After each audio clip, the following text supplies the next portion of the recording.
Bienvenidos una vez más al canal, soy Néstor y hoy hablaremos nuevamente de shock.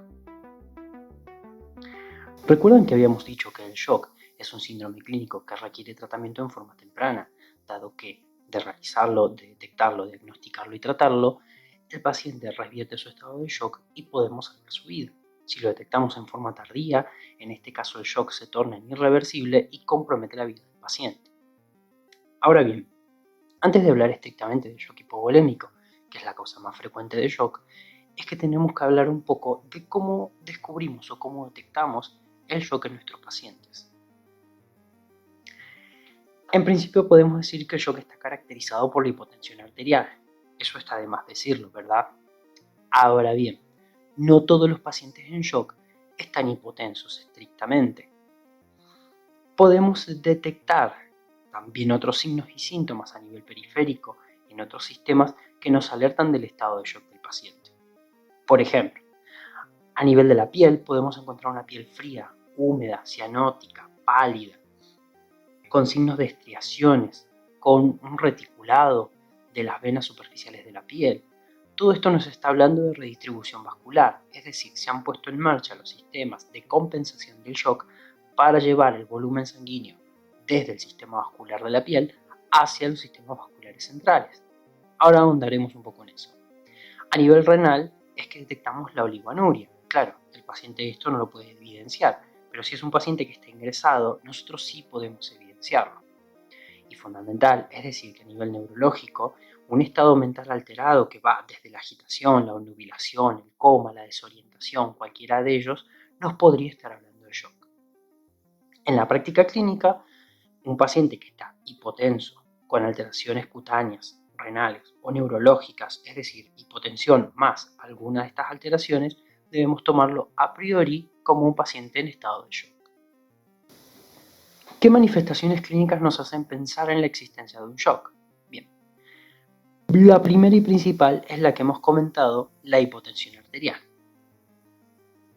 Viene definido en los diferentes manuales de clínica la hipotensión arterial como una tensión arterial sistólica menor a 90, una presión arterial media o tensión arterial media menor a 65, o bien una disminución de la tensión arterial sistólica mayor a 40 milímetros de mercurio respecto a un basal del paciente y que ésta resulte sintomática. Los estadios iniciales de un shock muchas veces se acompañan de una tensión arterial que es alta y muchas veces normal. También podemos encontrar muchos pacientes que, debido a los fármacos que usan, su tensión arterial es normal o incluso crónicamente baja. Hablamos de los pacientes que son hipertensos.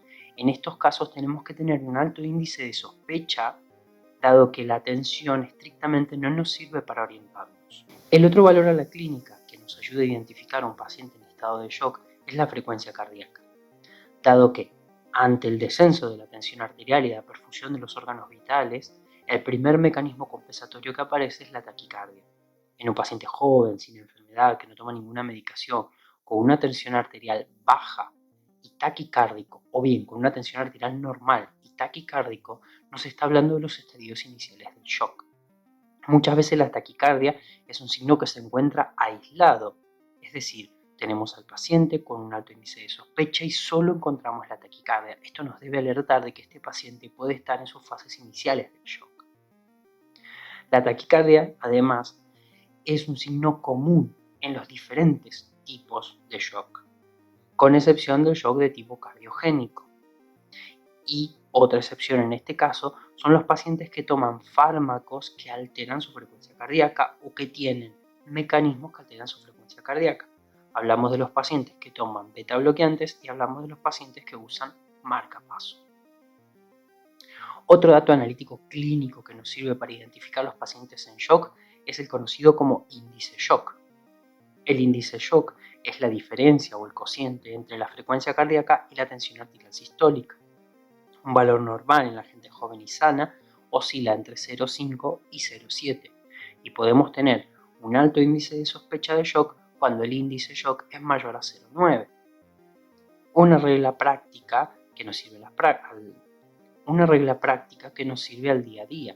Un paciente que tiene una tensión arterial sistólica menor a 100 y una frecuencia cardíaca mayor a 100, siempre tendrá un índice de shock alto y por lo tanto debemos sospechar un shock en este paciente.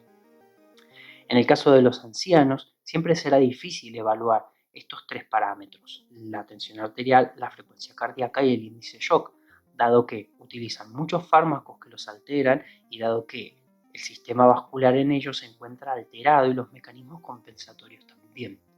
Por lo tanto, los pacientes ancianos y los recién nacidos son los dos casos en los que debemos estar constantemente atentos a la presencia de signos de shock.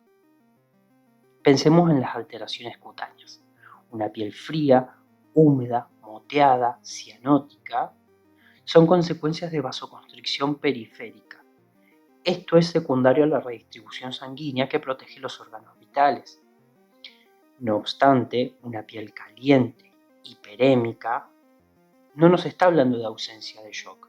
Muchas veces en algunos shocks, por ejemplo los shocks distributivos, son las fases iniciales. Y en otros casos, en los estadios finales del shock, donde el grado de acidosis es máxima, los vasos sanguíneos cutáneos no son capaces de mantener la constricción por el pH que lleva la sangre, por lo tanto se vasodilatan y aparece una piel roja y caliente. Estas son fases finales e irreversibles de un shock. La oliguanuria es un excelente indicador de perfusión de órganos, pero debemos medir la diuresis del paciente estando ya ingresado. Una oliguanuria en estado de shock muchas veces se debe a la hipovolemia global, porque el paciente no tiene suficiente cantidad de plasma circulando, pero otras veces también puede deberse a hipoperfusión renal. Esto secundario a la redistribución sanguínea. A medida que los órganos van sufriendo la hipotensión, van pasando primero los órganos no vitales como la piel, los músculos y el tubo digestivo, y luego cada vez se van vasocontrayendo órganos en disminución de importancia, hasta que llega el momento del riñón. Y en otros casos, la lesión directa del riñón también puede llevarnos a la producción de shock con el uso de algunos fármacos, como por ejemplo los contrastes yodados, los aminoglucósidos. Finalmente, las alteraciones neurológicas son algo que nos habla directamente del estado de shock del paciente, desde un estado de agitación hasta la confusión, el delirio, una obnubilación, un coma, cualquier alteración del estado de conciencia de un paciente debe hablarnos de mala perfusión cerebral o bien de encefalopatía metabólica, producto de los cambios en el medio interno del paciente en shock, y nos debe hacer pensar en este síndrome. En resumen, todo paciente con tensiones arteriales en valores límites que resultan sintomáticas debido a alteraciones cutáneas, renales o neurológicas, debemos pensar en shock. Y bien chicos, eso es todo lo que tengo para decirles de shock. No se olviden de me gustear, no se olviden de compartir, no se olviden de dejar su comentario para ayudar a que este canal crezca. Muchas gracias y nos vemos en la próxima.